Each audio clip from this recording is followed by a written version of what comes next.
Is the next step in Donald Trump's failed presidency that he's going to try to thumb his nose at the court system, and his administration are just going to ignore court orders? Hasn't happened yet, despite the fact that there are more than 20 injunctions and restraining orders against the Trump administration in just about 4 weeks. But that next chapter could be around the corner. What can federal courts do about it? Do they deputize their own military or police personnel to enforce their rules? We've never had a situation with a lawless president. Well, that's what comes when people in America decided, at least some of them, decided to send a felon back to the White House. What will the federal courts do under this sustained onslaught by Donald Trump? We talk about it. Where else? Legal AF. Here's the After Dark edition. Welcome back to Legal AF. Thank you to those pro-democracy sponsors. We're really grateful for them. We don't have outside investors here, so it's great that those pro-democracy sponsors step up. The discount codes for all of them are in the descriptions below. Popok, earlier in the morning, Donald Trump posted the following: "He who saves his country does not violate any law." Let me repeat that. This was his post. He who saves his country does not violate any law. We know that Donald Trump is a psychopath and he has a malignant narcissistic savior complex. So what he's basically saying there is, in my view, I'm going to start, well, he's already has, but I'm going to make it very flagrant that I'm not following any of the judge's orders. I think that's one of the things that is indicating. And I think he is upset at the pace within which the authoritarian takeover was expected to go. I think in his mind, he thought by now he would have quashed all resistance in totality. The fact that, as we talked about in the first segment, you've got a lot of prosecutors who are standing up to him, United States attorneys and assistant United States attorneys standing up to him. The fact that you have Republican judges across the country, judges he appointed, judges Reagan appointed, judges who Democrats appointed, all kind of together. By and large, look, Trump and Doge got a few wins on procedural grounds this past week, so I'm not going to say Trump lost every case.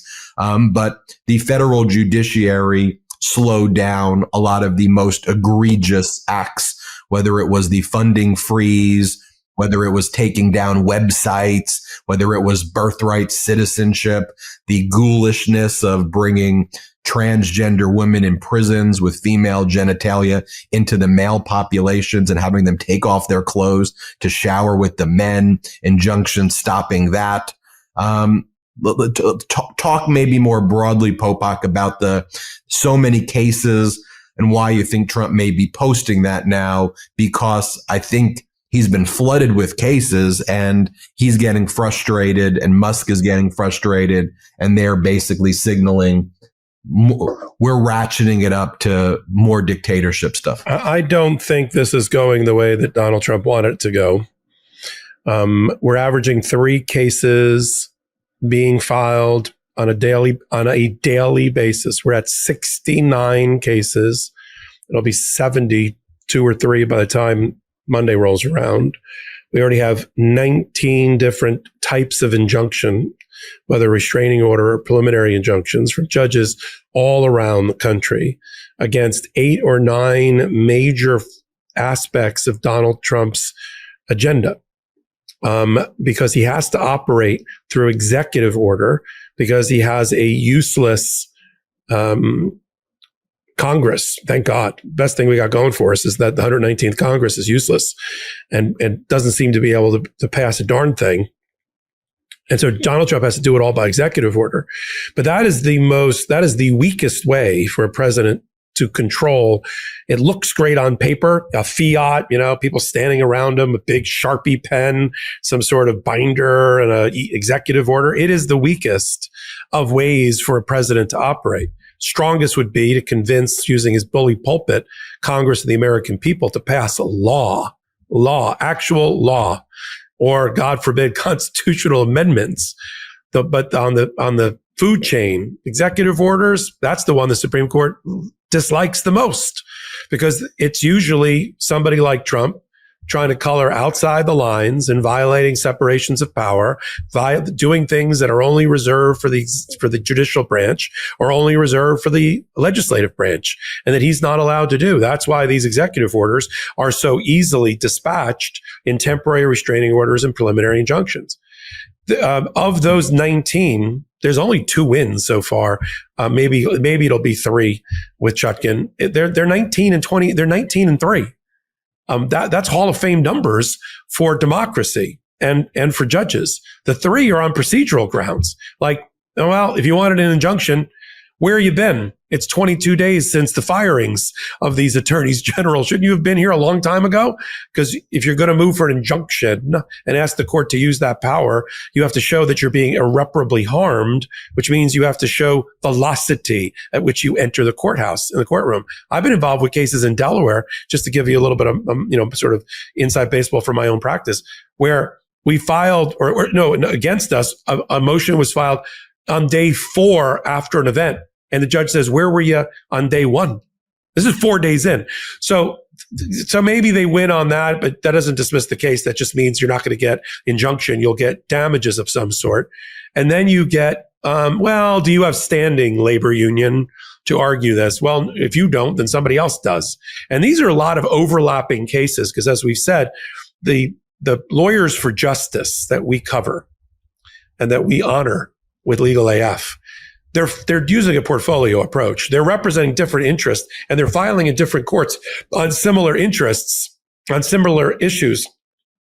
And they see where the ruling is, where the great rulings are. Right now, they're getting great rulings everywhere, and it is frustrating the hell out of Donald Trump. Now, Donald Trump, to me, when he has the moment to speak directly to the American people, this is my impression, whether it's at a press conference where he looks gassed and already 3 weeks into his administration, beyond fatigued, and has this either there or in social media posts at any hour of the day, he looks to me like he's not only unhinged, but he's not kind of tethered to reality, and he's not getting all the info.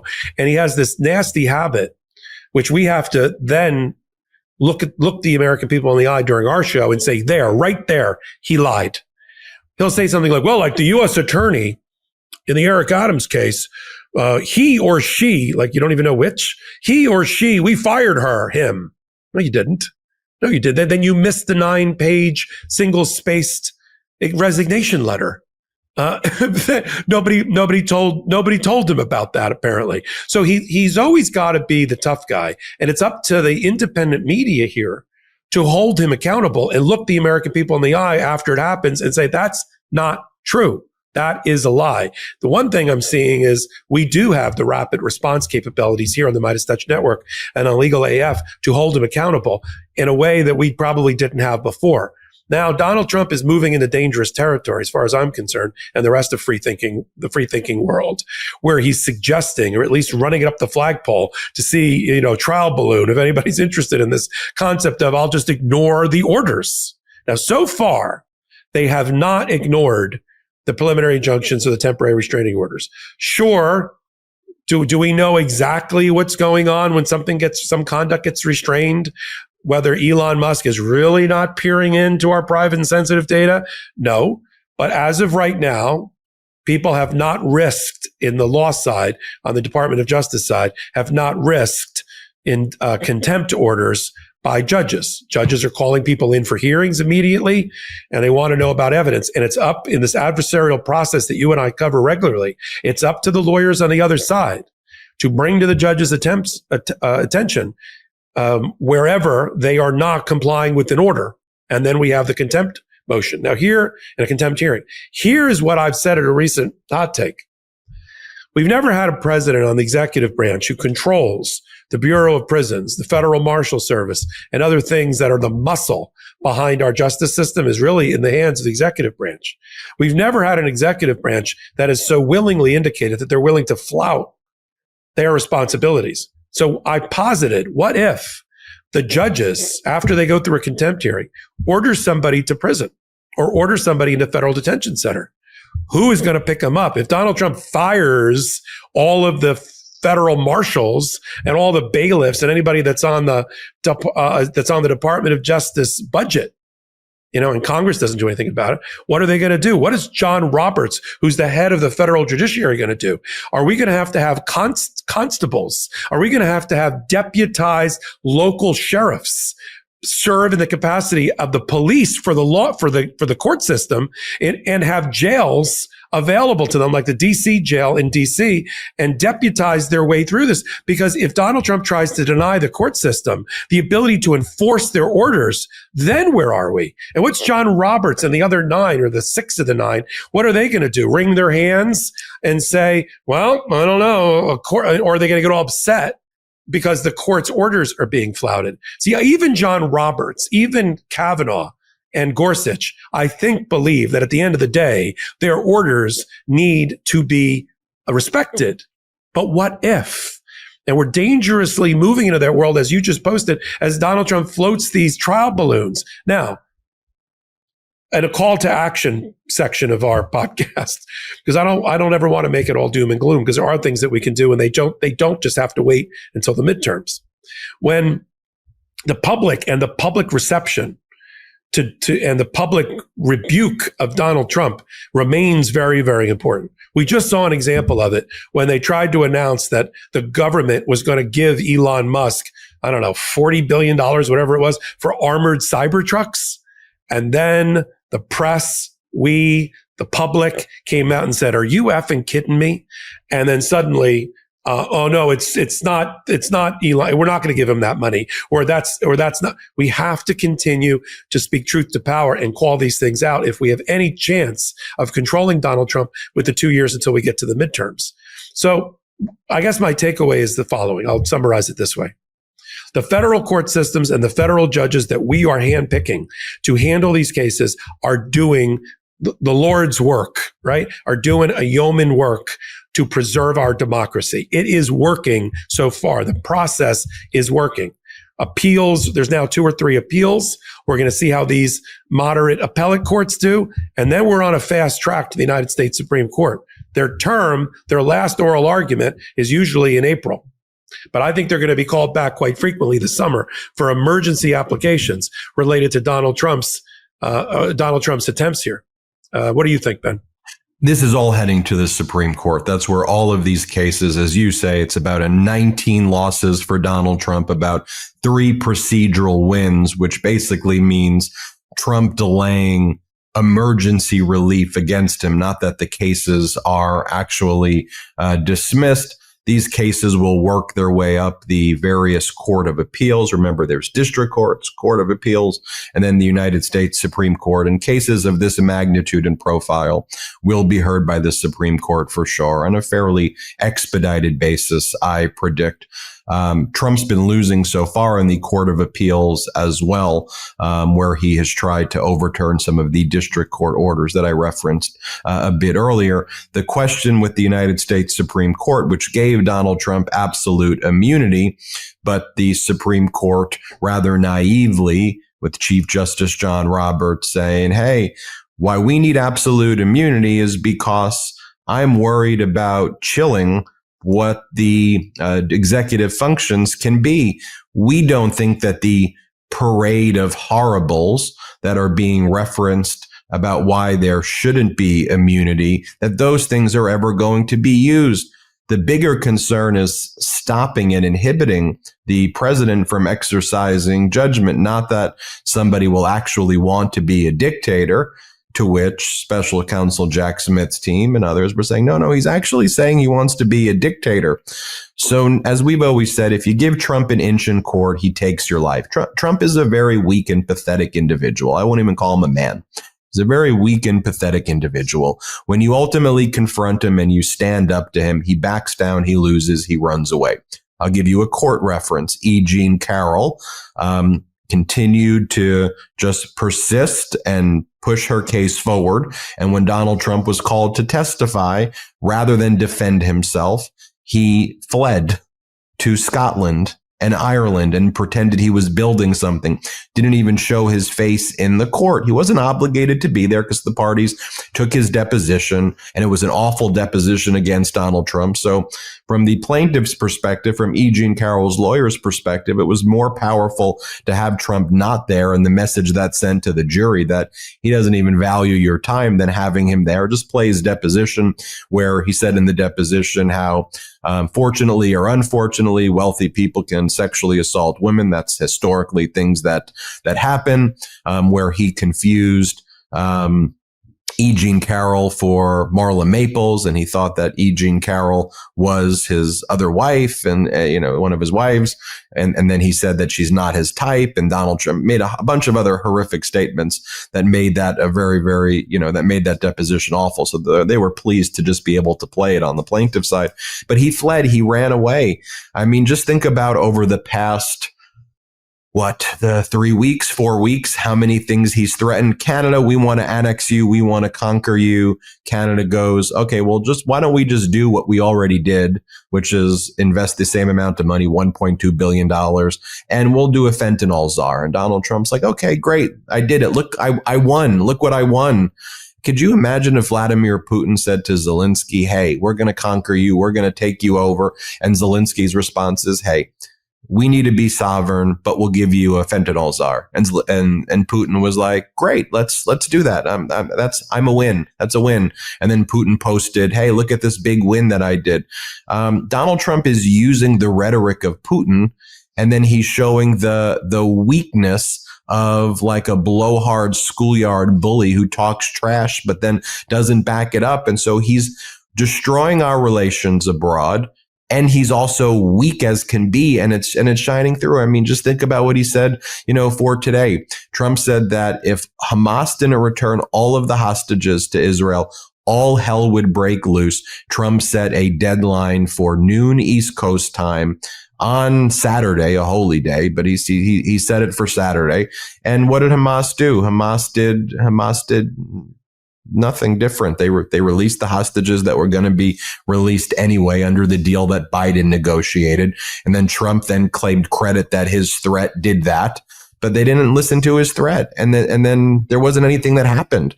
And, he said this about Greenland. He said this about Mexico. He said this about all of these countries. And then he doesn't back it up. He doesn't do anything. And so they all know that you just stand up to him and he backs down. And so let me interrupt for 1 second before you move on from that. And then he sends somebody like JD Vance to Munich to address our allies and tells them that they're supporting the wrong brand of democracy, and that if they don't get with the Trump program and his brand of democracy, which looks an awful lot like fascism, then they're not going to. Then we're not going to support them. Another example of us withdrawing from our ally relationships, making us less safe. It was such a successful speech for Russia and for the alt-right German party that Russia TV celebrated. Think about it. It's hard for me as a person about my age to think about a presidency where the Russians on Russian television are celebrating a speech by our American vice president who said it was a public caning of democracy. This is Russia's wet dream, to have Donald Trump and JD Vance attacking democracies around the country. We're doing what Russia could never hope to have done every day, which is to destroy the brand of democracy in order to substitute it in for Donald Trump's brand of greed and oligarchy. Yep. Welcome back. You're on Legal AF. And of course, you're on the Midas Touch Network and Legal AF YouTube channels every Wednesday and Saturday. We put that show together 5 years ago with an idea, just a dream and a dollar, to put together a show at the intersection of law and politics that somebody would like to watch. And it turns out that somebody consists of about 4 million subscribers in our Midas Touch network, and another 500,000 in our Legal AF subscriber base. We're just up and running over there on Legal AF, the YouTube channel. Help us grow that pro-democracy channel. Get in on the ground floor, as they say. And join us. If you don't know about Legal AF, now you do. We started it as Legal Roundup. We hated the name, and now we named it Legal AF, and now you know why. We're on every podcast platform you can think of. Wednesdays, Saturdays, 8 p.m. Eastern Time, right here on the Midas Touch Network. And then we've got hot takes, about every hour at the intersection of law and politics here on the Midas Touch Network and on Legal AF, the YouTube channel. So until my next reporting, I'm Michael Popok. I'm Michael Popok, and I got some big news for our audience. Most of you know me as the co-founder of Midas Touch's Legal AF and the Legal AF YouTube channel, or as a 35-year national trial lawyer. Now, building on what we started together on Legal AF, I've launched a new law firm, the Popok Firm, dedicated to obtaining justice through compassionate and zealous legal representation.